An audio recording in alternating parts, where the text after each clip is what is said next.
राज्यामध्ये कर्मचारी भरत्यांचा प्रश्न जो होता अध्यक्ष महाराज, तर तुम्ही याला गेलं तर आझाद मैदानला, तर तुम्हाला अध्यक्ष महाराज अन्यायग्रस्त अनेक मुलं मुली त्या ठिकाणी आपले आंदोलन घेऊन तिथं आले. आता सगळे चिखल आहे अध्यक्ष महाराज, घाणीचं साम्राज्य आहे.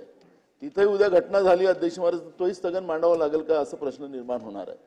मला सरकारने गांभीर्याने या सगळ्या प्रश्नाकडे लक्ष करावं अशा विनंती आम्हाला करावं लागणार अध्यक्ष महाराज. पण सरकारची भूमिका नेमकी काय हे सरकारने मांडावी अध्यक्ष महाराज, नंतर आम्ही बोलू. अध्यक्ष महाराज आदेश द्या आपण. अध्यक्ष महाराज, स्थगन प्रस्तावाच्या निकषात बसणारा नाही तरी विषयाचे गांभीर्य लक्षात घेता शासनाने निवेदन करावे असे निर्देश देऊन मी सूचनेस अनुमती नाकारीत आहे. झालं ना, निवेदन करतील.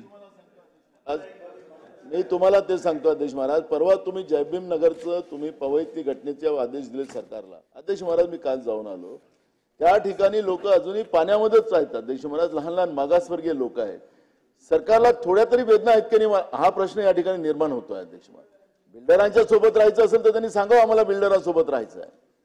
पण मूळ प्रश्न आहे की मागासवर्गीयांच्या बद्दलचं पवईमध्ये अध्यक्ष महाराज आपण स्वतः जाऊन या अध्यक्ष महाराज, आपल्याला कळेल त्याचे लहान लहान मुलं बाळ कशा किड्या माकोड्यासारखे जगतात अध्यक्ष महाराज. तेही मुंबई शहरामध्ये आर्थिक राजधानी जगात देशातल्या तिथं अशी परिस्थिती अध्यक्ष महाराज.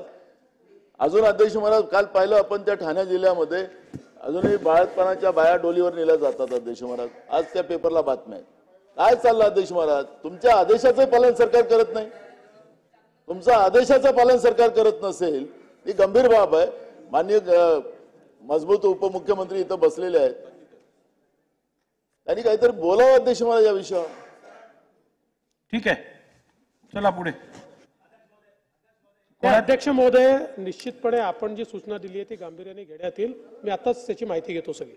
ठीक, माहितीच घेऊन उर्वरित स्थगन प्रस्तावाच्या सूचना दालनात नाकारण्यात आलेल्या आहेत.